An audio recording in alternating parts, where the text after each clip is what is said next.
Kabanata 141. Something major happened. Nang makita ni Blair Zia ang galit na nakita ng lalaki, agad siyang tumakbo sa mga bisig ni Winifred Zia. Niyakap ni Winifred si Blair ng mahigpit. Huwag kang matakot. Nandito si Mommy. Walang makakasakit sa iyo. Umalaklak ang lalaki. Stop saying that, or else sasampalin ko kayong dalawa. Kawakas, ang ilang mga tao sa pila sa likod nila ay napigilan ng pambubuli at nagsimulang magpahayag ng kanilang mga opinyon. Nakapila na ang lahat. Bakit kailangan mong magpa-special treatment? Yeah. You even threatened a little girl. Hindi ka ba nahihiya sa sarili mo? Hindi ka naman lalaki. Sunod-sunod ang mga nakakakilabot na komento sa kanya. Biglang nakaramdam ng sobrang hiya ang lalaki. Agad namang nagtampo ang mukha niya. I am Sven Fender. Why don't you try saying something to my face again? Sven Fender. Nang marinig ang kanyang pangalan, agad na tumikom ng bibig ang maraming tao na naruroon. Sa katunayan, ang mga taong ito ay mukhang natatakot. Sino si Sven Fender? Bakit parang takot ka sa kanya? Mahinang tanong ng isa sa karamihan. May ibang sumagot agad sa mas mahinang boses. Don't make a sound. Si Sven Fender ay isa sa mga pinuno ng gang dito. Isa siya sa mga followers ni Noah Lee. Walang sino man ang kayang kunin ang kanyang masamang panig. Noah Lee. Ang ibig mo bang sabihin ay si Master Noah na tinalo kamakailan si Zachary at naging bagong hari sa ilalim ng lupa ng Con City? Oo, siya iyon. That explains why the man is behave in such a rampant manner. He works for Master Noah. Matapos marinig ang mga taong ito na bumubulong sa takot, ngumiti si Sven ng kasiya siya. Pagkatapos noon, sinaman niya ng tingin sina Winifred at Blair. Tumabi ka. Kapag nagagalit ka, kikidnapin kita at ibebenta. Agad namang umiyak si Blair matapos takutin ni Sven. Kung tutuusin, 5 taong gulang pa lang siya. Samantala, bagamat galit si Winifred ay hindi siya naglakas loob na magsabi ng marami. Kung tutuusin, isa lang siyang businesswoman at hindi niya kayang makipag-away sa mga gangster. Bang! Sa sandaling iyon, bumalik si Tear Summers dala ang mga inumin at nakita ang nangyari. May nangahas na mangbuli sa kanyang asawa at anak na babae. Nais bang mamatay ang lalaki ito? Agad namang pinalipad ni Tear si Sven gamit ang isang sipa. Nagulat ang babaeng nakatayo sa tabi ni Sven. Ikaw. How dare you to touch Kuya Sven? Kilala mo ba kung sino siya? Sampal. Hindi kumibo si Tear at sa halip ay sinampal sa mukha ang babae. Wala akong pakialam kung sino siya. Kahit anak siya ng Diyos, babayaran ko siya sa pambubuli sa asawa at anak ko. Paumanhin sa asawa at anak ko. Walang takot si Tear. Sa sandaling iyon, ang galit na ipinapahayag ni Tear ay nagparamdam sa paligid na mas malamig kaysa dati. Napabuntong hininga ang lahat sa takot. Para kay Tear, ang kanyang asawa at anak na babae ay kanyang lahat. Determinado siyang bayaran ng sinumang nang-aapi sa kanila sa pinakamabigat na halagang maiisip. Gusto mong mamatay, ha? Sumirit si Sven ng dugo sa bibig niya bago siya tumayo na baka sa mukha niya ang sakit. Lumabas kayong lahat, tigaw niya sa mga taong nakapaligid sa kanya. Kaagad, 100 ng lalaki na nakaitim na short-sleeved shirt ang humakbang at pinalibutan si Tear at ang kanyang pamilya. Ang bawat isa sa kanila ay mukhang mabangis. Nang makita ng mga taong nakapaligid sa kanila ang mga taong ito, umatras sila ng ilang hakbang. Nagsimulang lumapit si Sven kay Tear at sa kanyang pamilya kasama ang malalaking lalaking nakaitim. Young man, are you sick of being alive? How dare you to touch me? Remember my name, Sven Fender. Sa paligid ng lugar na ito, ako ang amo. The underground king of Con City, Noah Lee, is my big brother. Ang mga nakapaligid na nagmamasid ngayon ay nakaawang nakatingin kay Tear at sa kanyang pamilya. Nadama nilang tiyak na tapos na si Tear at ang kanyang pamilya. Gayunpaman, malamig na umungol si Tear. So what? You hit my woman and me. Pay us $1 million in medical fees. After that, babaliin ko ang isang kamay mo at ang isang paa mo. Kung hindi, gagawin kong may kapansanan kayong tatlo ngayon. Pagbabante ni Sven. Namutla ang mukha ni Blair. Samantala, labis din ang kaba ni Winifred. Tear, anong gagawin natin? Lumingon si Tear para tingnan si Winifred. Huwag kang mag-alala. Dalhin mo si Blair sa lilang doon. Ako ang haharap dito. Pero, sinubukang tumutol ni Winifred. Hindi ka ba naniniwala sa kakayahan ko? Dahil shock pa rin si Winifred, nakalimutan na niya kung gaano kalakas si Tear. Nang sabihin ni Tyr ang mga katagang iyon ay bigla siyang bumalik sa kanyang katinoan. Hindi pa man niya lubos na naiintindihan si Tyr, personal niyang nasaksihan kung gaano kalakas si Tyr. Madali niyang madaig ang mga gangster na ito. Walang sabi-sabi, binuhat ni Winifred si Blair at nagsimulang maglakad papunta sa mga bench. Are you trying to run away? Stop them?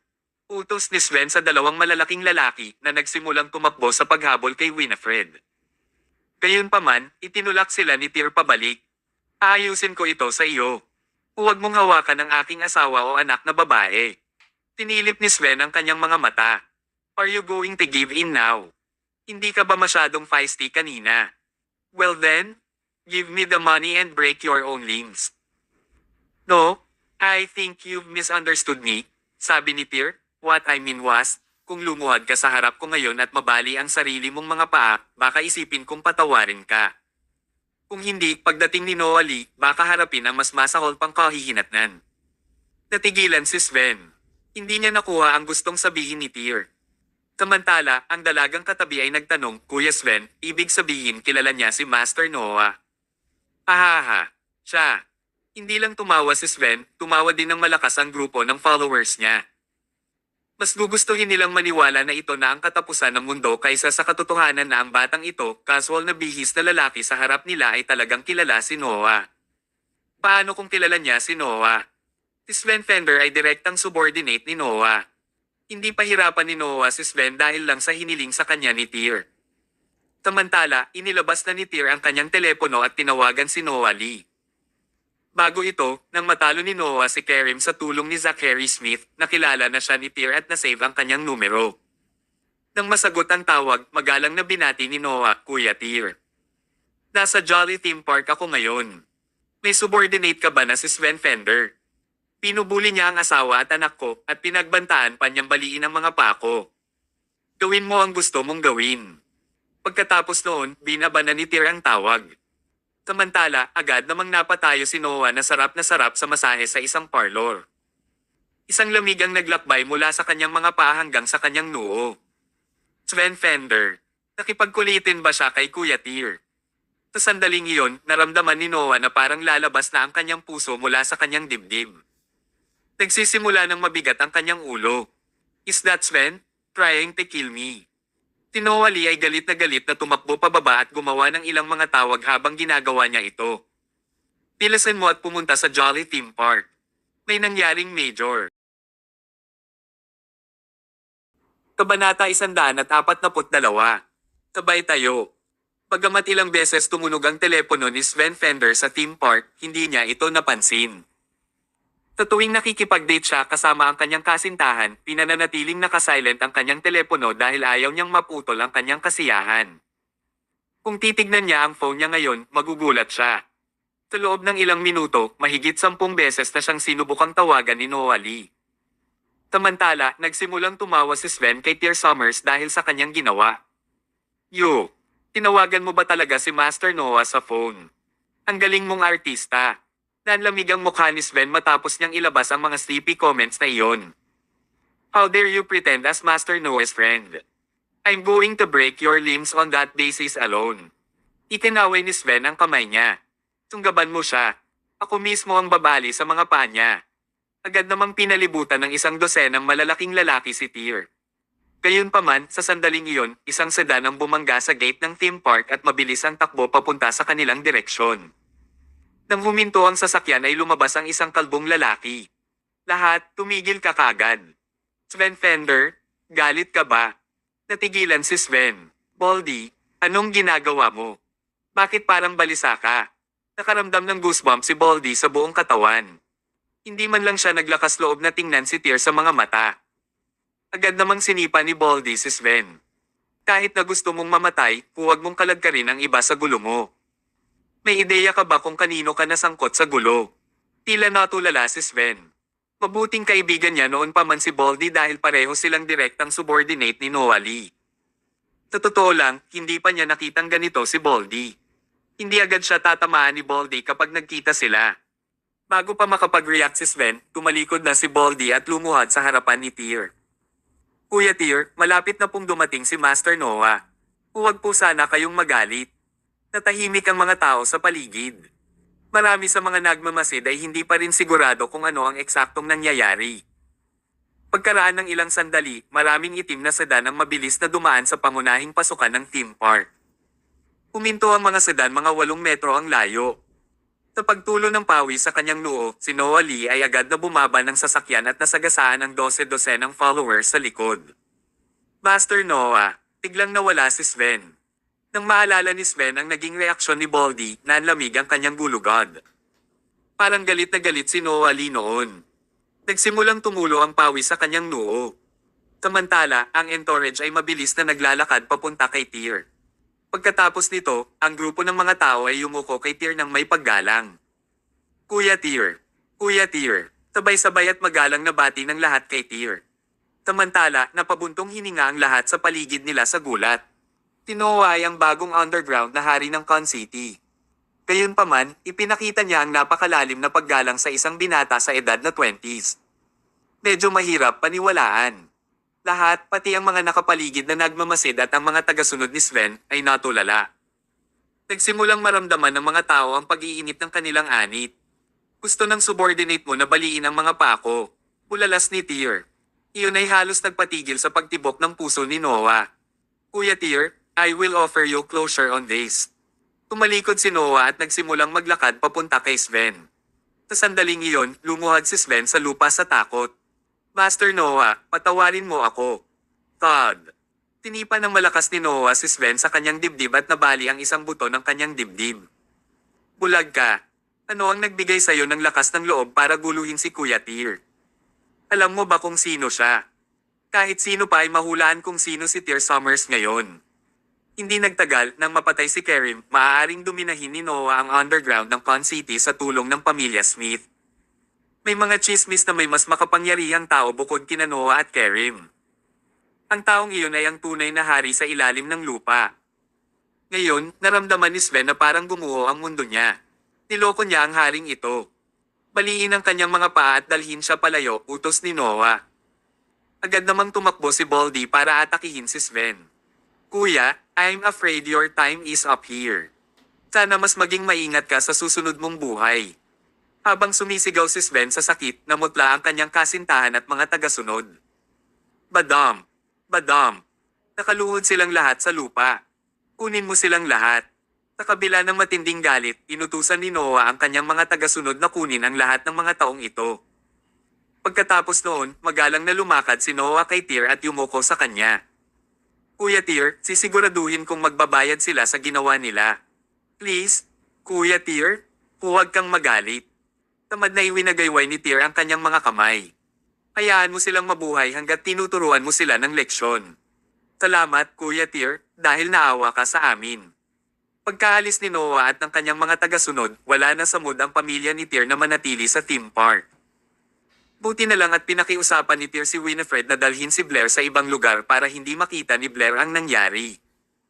Kung hindi, nag-aalala si Tyr na baka mag-iwan ito ng traumatic memory sa isip ni Blair. Sa hapon, dinala ni Tyr at Winifred si Blair sa aquarium at doon nagpalipas ng buong araw. Umuwi lang sila pagkatapos kumain. Bagamat may kaunting hikap sa umaga, masaya pa rin ang araw ni Blair. Nang oras na para matulog, nagpatuloy si Tyr sa paglalakad papunta sa bakanting kwarto gaya ng dati. Gayunpaman, tumakbo si Blair sa kanya. Daddy, hindi ka matutulog dito. Bakit? Parehong nabigla si Tyr at Blair. Si Winifred ay may masamang pakiramdam tungkol dito. Makakaisip kaya si Blair ng ilang palihim na ideya tulad ng ginawa niya dati. Totoo nga, hinihila na ni Blair si Tyr papunta sa kwartong tinutulugan nila ni Winifred. Daddy, nag-away ba kayo ni Mommy? Hindi, Blair. Bakit mo naman naisip yan? Tanong ni Tyr. Sinasabi kasi sa akin ng mga kaklase ko na magkahiwalay na kwarto lang matutulog ang mga magulang namin kapag nag-away sila. Kung hindi kayo nagtalo, bakit hindi kayo magkatabi? Daddy, you must sleep with Blair and Mommy tonight. Ay gusto mong magkwento sa akin ng bedtime stories. Namula ang mukha ni Winifred. Tatanggi na sana siya nang magsalita si Tyr. Okay, Blair. Daddy will sleep with you, tonight. Nagulat si Winifred. Kailan naging ganito si Tyr? Bagamat kasal na sina Tyr at Winifred ay palagi silang natutulog na magkahiwalay dahil hindi pa rin handa si Winifred. Sa kabilang banda, hindi rin siya pinilit ni Tyr. Kung tutusin, alam niyang ang 6 na taong agwat ay nangangahulugan na kailangan ni Winifred ng ilang oras upang masanay dito. Iisipin nila ito bilang isang bagong relasyon sa kabuuan. Gayunpaman, paano pakakawalan ni Tyr ang napakagandang pagkakataon? Agad namang pumalakpak si Blair at nagpalakpakan. "That's awesome, Daddy. From now on, pwede bang lagi kang matulog sa amin?" Kinagat ni Winifred ang kanyang mga ngipin habang minumura ang kanyang anak. "Hindi mangyayari iyon, Blair," mabilis na sabi ni Tyr. Nakahinga ng maluwag si Winifred. Nag-alala siya sandali doon na baka pumayag si Tyr sa hiling ni Blair. Sa totoo lang, hindi pa rin handang matulog si Winifred sa iisang kama nila Tyr. "Bakit hindi, Daddy?" tanong ni Blair. Yan ay dahil si Blair ay lalaki na. Kapag nagsimula kang pumasok sa elementarya, kailangan mong matulog sa iyong sarili, paliwanag ni Tyr. Pero si Daddy at Mommy ang magkakatuluyan, pagtukoy ni Blair. "Ha?" nagulat si Winifred. Kabanata 143. Magkwento. Nagsimulang tumibok ang puso ni Winifred Zia. Ano ang ibig sabihin nito ni Tyr Summers? Tinusubukan ba niyang ipahayag ang nararamdaman niya para sa kanya? Sa totoo lang, hindi ito gagawin ni Tyr noong nakaraan. Dati, si Tyr ay palaging tinatrato siya ng may matinding paggalang. Gayunpaman, sa isang lugar sa kahabaan ng linya, tila nagbago si Tyr. Kasabay nito, tila nagbago rin si Winifred nang hindi niya namamalayan.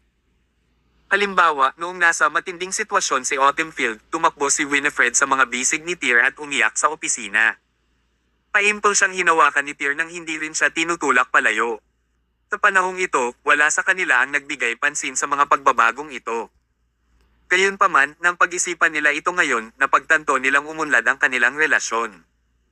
"Bakit nakatayo pa kayong lahat dyan? Gabi na. Sa tingin mo ba libre ang kuryente? Pilasan mo at matulog ka na." Biglang lumabas ng kwarto ang biyenan ni Tyr na si Helen Cole at sinigawan sila. Sa totoo lang, matagal na siyang nakikinig sa kanila sa may pintuan niya. Ngayon, pareho na nilang tinanggap ni Jacob Zia si Tyr. Hindi dahil mayaman si Tyr. Sa halip, ito ay dahil naramdaman nila na si Tyr ay tunay na nagmamalasakit kay Winifred at sa kanyang anak. Kahit pulubi si Tyr, hinding-hindi sila magkakaroon ng masamang intensyon na pilitin siyang iwan si Winifred. "Okay, Mom. Lagi kang natutulog na nakabukas ang telebisyon. Hindi mo ba naisip na sayang ang kuryente?" Padubog na lumabas si Helen. "Winifred Zia, do you think you are all grown now and can talk back to your mother? Go to bed. From today on, Tyr Summers, sa kwarto ka na ni Winifred matutulog. Alam mo ba kung gaano ako kahirap maglinis? Kung sa magkahiwalay na kwarto kayo matutulog. I am announcing that Tyr's room will be locked from tomorrow on. You will now sleep with Winifred and Blair." Parehong kinakabahan at natatakot si Winifred. Gayunpaman, medyo nasasabik din siya. Nagpasalamat si Tyr sa kanyang biyenan. "Mom, we'll purchase a villa in a few days. We will also hire helpers para hindi ka na masyadong mapagod." "Umalis ka na," inis na tumingin si Helen kay Tyr. "Galit ka ba?" Pagkatapos noon, bumalik si Helen sa kanyang silid at isinara ang pinto sa likod niya ng malakas. Sina Tyr, Winifred, at Blair ngayon ay natutulog sa iisang kama. Katulad ng ginawa nila noon, magkatapat na dulo na tulog sina Tyr at Winifred, habang si Blair ay natutulog sa gitna. "Daddy, pwede bang magkwento ka kay Blair?" "Sige." Ngumiti si Tyr. "Gusto mo bang makinig sa kwento tungkol kay Lola Bear?" "Daddy, ano po si Lola Bear?" "Ito ay isang uri ng matandang mangkukulam na kumakain ng mga daliri ng mga bata." Agad namang nagtago si Blair sa ilalim ng mga takip. Nagsimulang magsalita ng mahina si Tyr. Noong unang panahon, isang batang babae ang nakatira kasama ang kanyang nakababatang kapatid na lalaki sa isang maliit na nayon. Isang araw, ang ina ng mga bata ay kailangang pumunta sa isang lugar na malayo. Kaya naman, hiniling niya sa batang babae na alagaan ang kanyang nakababatang kapatid sa bahay. Kinagabihan, si Lola Bear ay nagpanggap bilang kanilang lola at sa wakas, noong sila ay natutulog, kinain ni Lola Bear ang mga daliri ng nakababatang kapatid dahil sila ay marumi. Halos 10 minuto ang ginugol ni Tyr para tapusin ang pagkukwento tungkol kay Lola Bear kay Blair. Noon, ganap na naitago ni Blair ang sarili sa ilalim ng mga takip. Daddy, bakit mo kinuwento ito kay Blair? Bagamat natakot si Blair, naakit siya sa kwento habang pinag-iisipan siya nito. Samantala, nagsimulang magpaliwanag si Winifred. Gustong sabihin ni Daddy kay Blair sa pamamagitan ng kwentong ito na manatiling malinis ang mga bata sa lahat ng oras. Kung hindi, kakainin ni Lola Bear ang kanilang mga daliri sa paa. Sumisid agad si Blair sa mga braso ni Winifred. Mommy, gustong gusto ni Blair ang pagiging malinis. Siguradong hindi pupunta si Lola Bear para kay Blair. Umalaklak si Tear. Blair, may isa pang moral ang kwentong ito. Ano po, Daddy? Ang kwentong ito ay nagpapaalala kay Blair na dapat tiyakin ni Blair na matutulog ka ni Daddy tuwing gabi, sabi ni Tear. Poprotektahan ni Mommy si Blair habang pinoprotektahan ni Daddy sina Blair at Mommy. Walang imek si Winifred. Sa taas ng buwan sa langit, ang banayad na liwanag ng buwan ay sumisikat sa bintana at lumikha ng kalmadong ambience sa silid. Hindi nagtagal, nakatulog si Blair. Sa kabilang banda, nanatiling nakapikit si Winifred at nagkunwaring tulog. Paminsan-minsan, sinisilip niya si Tear na bahagyang nakadilat. Nang mapansin niyang nakatitig si Tear sa kanya, dali-dali siyang pumikit. Inangat ni Tear ang kanyang ulo at inabot si Blair para bigyan ng halik si Winifred sa kanyang pisngi. Iminulat ni Winifred ang kanyang mga mata sa takot habang nakatingin kay Tear. Matulog ka na. Umiti ng malumanay si Tear kay Winifred bago hinalikan si Blair sa noo nito. Sa mga sumunod na araw, tinupad ni Tear ang kanyang pangako sa pamamagitan ng pagpapadala kay Blair sa paaralan at pagsundo sa kanya pagkatapos ng klase. Siya ay gumugol ng maraming oras at lakas sa kanyang sanggol na anak na babae dahil ito ay kanyang prinsesa. Sa isang kisap mata, isang buwan na ang lumipas. Ang panahon ay lumilipat na ngayon sa mas mainit na tag-araw. Sa parehong kafe tulad ng dati, magalang na iniabot ni Donald Lewis ang isang makapal na stack ng mga dokumento kay Tear. Brother Tear, maayos na ang lahat. Ang buong pamilya ng Hill ay nalipol. Nakuha ko na ang karamihan sa mga ari-arian ng pamilya Hill sa gitnang rehiyon. Ako na ngayon ang pinuno ng merkado ng ari-arian ng Con City. Tapos na ang pamilyang Hill. Hindi na nagabalang tingnan ni Tear ang mga dokumentong hawak niya. At saka, hindi naman niya maiintindihan ang mga ito. Medyo natuwa si Tear sa performance ni Donald sa pagkakataong ito. Siya ay tiyak na si Donald ay nagpaplano laban sa pamilya Hill mula noong ilang taon na ang nakalilipas dahil sa kanyang sariling mga ambisyon. Ang kulang lang kay Donald ay isang pagkakataon. Binigyan siya ni Tear ng pagkakataong ito isang buwan na ang nakararaan para kumilos. Sa maraming pera upang itaguyod si Donald, nagawa niyang talunin ang pamilya Hill sa maikling panahon. Magaling. Tuwang-tuwa si Donald na makatanggap ng papuri mula kay Tear. Salamat, Kuya Tear. Kuya Tear, ngayong kinuha na ng pamilya Lewis ang malalaking proyekto mula sa pamilyang Hill, susubukan naming ibalik sa iyo ang 3 bilyong dolyar bukod pa sa interes na utang namin sa iyo. Sa ibabaw ng interes na inutang mo sa akin. Biglang sumimangot si Tear. Napagtanto ni Donald na may sinabi siyang nakakasakit. Kuya Tear, hindi iyon ang ibig kong sabihin. Ibig kong sabihin na ngayong nanalo na tayo, ang 3 bilyong dolyar ay hindi na kailangang nasa pamilyang Lewis. Kaya naman, Kuya Tear, unti-unti mong mabawi ang pera. Umiti si Tear bago uminom ng tsaa sa kanyang tasa. Hindi mahalaga sa akin ang pera, Donald Lewis. I just want you to remember something. The Lewis family is only capable of what it achieved today because of me. Kabanata 144. Past One's Prime. Naunawaan kaagad ni Donald Lewis ang gustong sabihin ni Tear Summers nang makaramdam siya ng panginginig sa kanyang gulugod. Agad namang lumuhad si Donald kay Tear. Kuya Tear, lagi kong tatandaan iyan. Simula ngayon, gagawin na ng pamilya Lewis ang anumang ipagawa sa atin ni Kuya Tear, sabi ni Donald habang nakaluhod. Bumangon ka na. Huwag kang lumuhad ng walang dahilan. Ayoko. Itinaway ni Tear ang kanyang mga kamay. Mabilis na tumayo si Donald. Oh, tama, Kuya Tear. Kamakailan lamang, sinimulan na naming ibenta ang mga mararangyang villa sa Lunar Mountain. Ito ay nasa isa sa pinakamagandang rehiyon sa Con City. At saka, lahat ay kumpleto sa kagamitan, at ang mga residente ay maaaring magsimulang lumipat. Gusto mo ba pumili ako ng pinakamahusay sa kalahati ng bundok para sa iyo? Si Donald ay isang matalinong tao. Marahil, naitanong na niya sa paligid ang mga kalagayan ngayon ni Tear.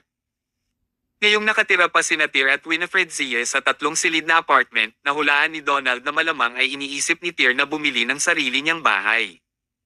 Natural, gusto ni Donald na pasayahin si Tyr sa pamamagitan ng pag-aalok sa kanya ng isang villa sa Lunar Mountain. Sa totoo lang, talagang nasa isip ni Tyr ang bagay na ito.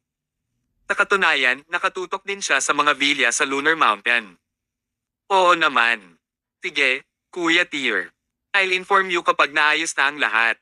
Malaki. Samantala, nang sumapit ang takip silim, ganap na tahimik sa villa ng pamilya Hill. Pinakawalan na ni Carl Hill ang lahat ng mga katulong sa villa. Samantala, pinili ng iba pang mga kamag-anak na iwan si Carl sa kanyang pinakamasamang sandali. Ang pamilya sa Con, na dating nangingibabaw sa market ng ari-arian, ay nasa dulo na ng kalsada. Hindi kailanman inaasahan ni Carl Hill na ang pamilya Hill ay mabilis na bumagsak. Isang buwan na ang nakalipas, ang pamilyang Hill ay isa pa rin sa mga pinakamaimpluwensyang pamilya sa Con City. Gayunpaman, sa loob ng isang buwan, nawala sa kanila ang lahat. Pinlano ito ng pamilya Louis sa loob ng maraming taon. Tinamantala nila ang pagkakataon na salakayin ng pamilyang Hill nang ang huli ay nasa hindi gaanong kanais-nais na estado. Ang mga pamamaraan na ginamit ay napakalupit at biglaan na ang pamilya Hill ay ganap na hindi handa na harapin sila. Sa loob ng isang buwan, natalo ang pamilya Hill ng mahigit 10 beses sa mga bid sa market ng ari-arian. Sa huli, natalo sila sa buong labanan. Ngayong natapos na ang pamilya Hill, umalis na ang lahat. Ang malaking villa na pag-aari ng pamilya Hill ay naiwan na ngayon sa isang matandang lalaki na lumampas sa kanyang katandaan at isang walang pag-asa na kapansanan. Dad, tapos na ba talaga ang pamilya Hill? Si Chris Hill, na ngayon ay nakahiga sa kama at hindi na makagalaw, ay tumanggi na tanggapin ang katotohanan. Hindi niya maintindihan kung paano madaling nagkawatak-watek ang pamilya Hill. Tapos na ang lahat, huminga ng malalim si Carl. Hindi na niya alam kung ano ang pakiramdam ng mawala ng pag-asa dahil ito ang estadong tinitirhan niya mula noong araw na nagsimulang maglunsad ng mga pag-atake ang pamilya Louis laban sa pamilya Hill. Kaya naman, manhid na si Carl sa pakiramdam na ito. Dad, paano nangyari ito? Nagsimulang tumulo ang mga luha mula sa mga mata ni Chris. Nasa kanila ang lahat ng kailangan nila para magtagumpay. Bakit nawala sa kanila ang lahat? It's all because of you. Bakit ka nakipag-away sa taong ganito kalakas? Walang pag-asa na dinampot ni Carl ang isang unan at idinikit sa mukha ni Chris. Naririnig niya si Chris na umiiyak sa sakit sa ilalim ng unan. Gayunpaman, hindi inalis ni Carl ang unan habang patuloy pa rin ito sa pagtawa at pag-iyak ng sabay-sabay. Sa wakas, tumigil na sa paggalaw si Chris. Kinaladkad ni Carl ang sarili sa isang matandang puno sa labas ng villa. Noon, naghanda na siya ng lubid para magbigti. Pumunta si Carl sa isang upuan bago inilagay ang kanyang leeg sa loob at sinipa ang upuan. Natuklasan lamang ng mga kapitbahay na may mali sa loob ng villa ng pamilya Hill makalipas ang 7 araw. Noon, mabaho at nabubulok na ang mga bangkay ni na Carl at Chris. Sa gabi, naghanda si Tyr Summers ng isang piging sa kanyang sarili. Buong hapon ay hindi maganda ang mood ng biyenan ni Tyr na si Helen Cole. Nagkulong siya sa kwarto ng oras na para magluto ng hapunan. Walang nakakaalam kung bakit masama ang pakiramdam niya. Tay, ano pong problema ni Mama? Tanong ni Tyr kay Jacob Zia nang nilapag niya ang mga pinggan sa dining table. Samahan mo si nanay sa aming hapunan. Ayoko nang sinisigawan, mahinahong sabi ni Jacob. Let her be. We'll eat on our own. Once she's done fuming, she'll be fine. Ano ba talaga ang nangyari? Tanong ni Winifred Zia. Naaalala mo ba si Eliza Garner? Napabuntong hininga si Jacob. Tita Garner. Sandaling natigilan si Winifred. She then nodded. Ang ibig mo bang sabihin ay si Auntie Garner na nakatira sa tapat natin noong bata pa ako? Orion Wesley ang pangalan ng anak niya. Kaklase ko siya noong elementarya. Oo. Sila yon, sagot ni Jacob. Noon, gusto ng nanay mo at ni Eliza Garner na ikumpara ang kanilang mga anak. Gayunpaman, hindi ka nagawang talunin ni Orion Wesley sa anumang bagay. Sa makatuwid, palagi siyang binubugbog ng kanyang ina. They've moved away for many years. Dad, if you didn't bring them up, nakalimutan ko na sila, komento ni Winifred. Bumalik na sila, umalaklak si Jacob. Nagbalik. Sa tapat natin nakatira sila. Paano kaya sila nakatira sa tapat natin? Umiling si Jacob. Nagkaroon ng malaking halaga si Orion. Ilang taon na ang nakalilipas, nagpunta siya sa ibang bansa para mag-aral. Hindi lamang siya nagpakasal sa isang babaeng Caucasian, kumikita pa siya ng malaki. Sa pagkakataong ito, bumalik siya sa bansa at binili ang kanyang mga magulang ng villa sa lunar bundok. Kaninang umaga, sinadya ni Elisa Garner na pumunta sa bahay natin para imbitahan tayo bilang mga bisita sa susunod na linggo kapag lumipat na sila. Umiling si Jacob habang nagsasalita. Dapat nakita mo ang mukha ng babaeng iyon. Ang yabang niya. Pagdating niya sa bahay natin, itinuro niya lahat ng parang luma o sira. Pagpunta niya sa banyo, pinadisinfect pa niya ang nanay mo. Sabi niya na gumagamit kami ng shared sewage system na hindi ligtas at ang kanilang villa ay may sariling sistema ng dumi. Literal na nakalimutan na ng babaeng iyon na tumutuloy siya sa isang bahay na tulad nito. Sandaling natahimik si Winifred. Alam niya ang tungkol kay Elisa at kung gaano kagustong ikumpara ng babaeng iyon ang sarili sa iba. Gayunpaman, tila lumala lamang ang kanyang saloobin sa paglipas ng panahon. They haven't touched for so many years. Just get mom to reject the offer with an excuse. Can't we do that? Walang magawa si Jacob. Masyadong ipinagmamalaki ng nanay mo na gawin iyon. Umanda ka. Sa Sabado ito nangyayari. Base sa paraan ng paggawa ng nanay mo, tiyak nakakalag ka rin kanya. Samantala, kumuha si Tyr ng isang piraso ng inihaw na karne at inilagay sa mangkok ni Blair. We will go on that day. It's Lunar Mountains Villa, right? It's the most luxurious areas in Con City. Oo. Narinig ko na kahit na ang pinakamasamang unit ay nagkakahalaga ng higit sa $10 milyong, sabi ni Jacob. Ang lugar sa kalahati ng bundok ay ang pinakamagandang lugar. Ang mga villa doon ay umabot sa $100 milyong. Dapat kayong lahat ay maging handa dahil ang pamilyang iyon ay kinasusuklaman tayo ng mahabang panahon. Malamang nasusubukan nilang ipahiya tayo sa anumang paraan na posible. Umalaklak si Tyr. Don't worry, Dad.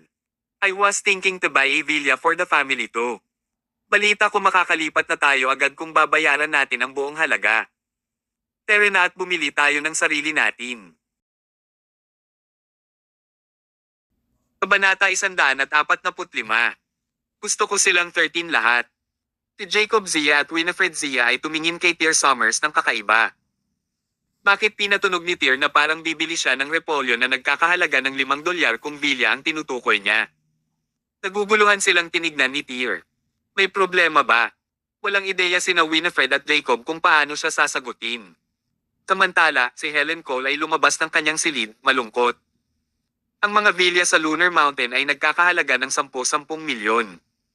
Hindi sila mga gulay na binibili mo sa palengke. Sa tingin mo ba mabibili mo ito sa isang kisap mata mo? Tyr Summers, alam kong mayaman ka. Gayunpaman, ang pera ay hindi dapat be wasted like that, hindi naman 10 milyon ang pwede mong bawiin kung gusto mo. Sa katunayan, sinabi ni Winifred kay Helen ang tungkol sa mga kakayahan at background ni Tyr.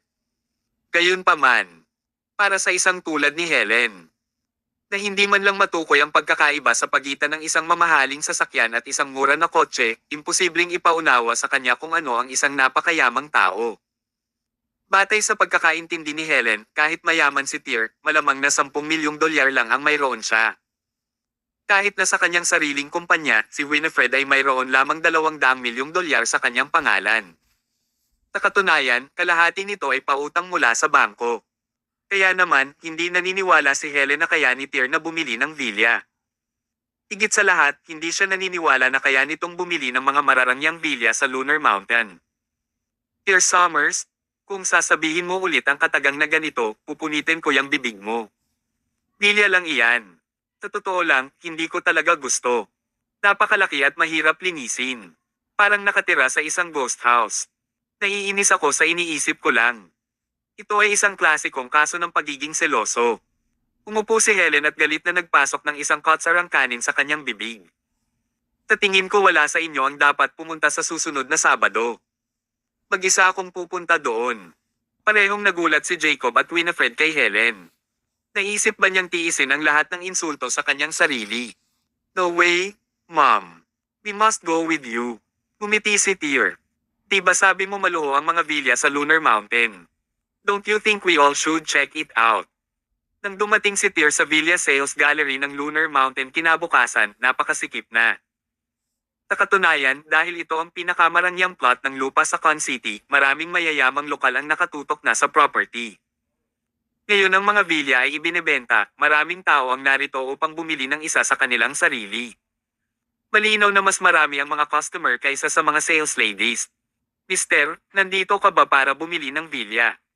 Pagpasok pa lang ni Tyr sa pinto ay may isang sales lady na lumapit sa kanya. Oo, tumango si Tyr. My name is Lina Jolliard. Isa ako sa mga tindera dito. Payagan mo akong pagsilbihan ka. Magiliw na bati ni Lina kay Tyr bago siya binuhusan ng isang basong tubig sa loob. Gayunpaman, nang tatanggapin na ni Tyr ang baso ng tubig, isang medyo matambok na nasa katanghaliang gulang na lalaki na nagsasalita sa isang intercom, ay lumapit na nakakunot ang noo. Lina Jolliard, anong ginagawa mo? May ilang big boss pa na naghihintay doon. Bakit ka nagsasayang ng oras dito? Natigilan si Lina. Manager Luther, nandito rin ang lalaking ito para bumili ng property. Pinaglilingkuran ko siya ngayon. Ang lalaking nagngangalang Manager Luther ay binigyan ng isang beses si Tyr bago lumitaw ang inis sa kanyang mukha. Kuya, nasa tapat ang mga apartment na may espesyal na diskwento. Nagtitinda kami ng mga mag-agarang villa dito. Naiisip ko na baka maling lugar ang napuntahan mo. Pagkatapos noon, sinaman ng tingin ni Manager Luther si Lina. Ano bang problema mo? Hindi mo ba masasabi ang mga taong may iba't ibang katayuan? Sa tingin mo ba ang isang lalaking nakasuot ng hindi maganda gaya ng kanyang, kayang bilhin ng isang villa na nagkakahalaga ng 10 milyon? Lina, hindi ito ang unang pagkakataon. Kung mangyayari ito, muli, maaari kang mag-impake at umalis. Namula ang mukha ni Lina. Ngunit, Manager Luther, minsang sinabi ng ating Pangulo na sino mang lumakad sa pintuan ay isang customer. Hindi ba sinabi ng Pangulo na manatiling alerto at umangkop sa daan? Putol ni Manager Luther. Are you talking back to me? Sa tingin mo ba hindi kita tatanggalin kaagad? Hirap na hirap si Lina sa mapuwersang ugali ni Manager Luther. Bilang isang tindero, ang profesionalismo ni Lina ay higit na nalampasan ni Manager Luther. Nagtataka si Tyr kung paano nagawang manatili sa ganitong posisyon ang isang paipong tulad niya sa ganitong katagal sa sales. Napabuntong hininga si Tyr sa sarili. Namangha siya na ang mga taong tulad ni Manager Luther ay minamaliit ang ibabatay sa panlabas na anyo. Miss Jolliard, you don't have to go anywhere. Just continue introducing the property to me. I'm here to buy a villa too. Agad na tumawa si Manager Luther bago tinignan si Tyr pataas baba. Ikaw, isang villa. Alam mo ba kung magkano ang halaga ng isang villa namin sa Lunar Mountain? Bahagyang kumunat ang noo ni Tyr. Gayunpaman, hindi siya mapakali na makipagtalo sa isang pipi, mayabang na tao tulad ni Manager Luther. Sa halip, dumiretso siya sa mga nakadisplay na unit. Miss Jolliard, anong lugar ang may pinakamaganda at pinakamahal na villa? Mister, ang pinakamagandang villa sa Lunar Mountain ay nasa rehiyon sa kalahati ng bundok, nagmamadaling sagot ni Lina. Mayroong kabuoang 13 villa sa rehiyong ito. Ang bawat isa sa kanila ay nagkakahalaga ng humigit kumulang 70 milyong dolyar. Sige, bahagyang tumango si Tyr. Well, gusto ko silang lahat ng 13. Ano, natigilan si Lina sa pwesto. Samantala, lumapit si Manager Luther at nagsimulang tumawa ng malakas. Gusto mo silang lahat ng 13. Lina Jolliard, nakikita mo ba kung gaano kahalaga ang makapaghusga ng tama sa isang tao? Tingnan mo itong taong pinagsilbihan mo. Isa complete ng iistorbo. Pagkatapos noon, sinaman ng tingin ni Manager Luther si Tyr. Mabuti pang umalis ka na agad. Kung hindi, huwag mo akong sisihin sa ginawa kong masama sa iyo. Alam mo ba kung sino ang may-ari ng mga ari-arian sa Lunar Mountain? How dare you come here and make a joke like that? May kamatayan ka ba na gusto? Biglang maraming nakatingin sa gawin ni Tyr. Sampal. Hindi matitiis ni Tyr Summers ang mga taong mayabang tulad ni Manager Luther. Hinampis niya si Manager Luther sa mukha. Ang huling taong nagsalita sa akin ng ganito ay patay na. Hinawakan ni Manager Luther ang mukha habang hindi makapaniwalang nakatingin kay Tyr. Hindi niya akalain na sasampalin talaga siya ni Tyr. Biglang nagbulungan ang lahat habang nakatingin sa direksyon niya. Security, security, malakas na sigaw ni Manager Luther. Pakiramdam niya ay nainsulto siya ng husto.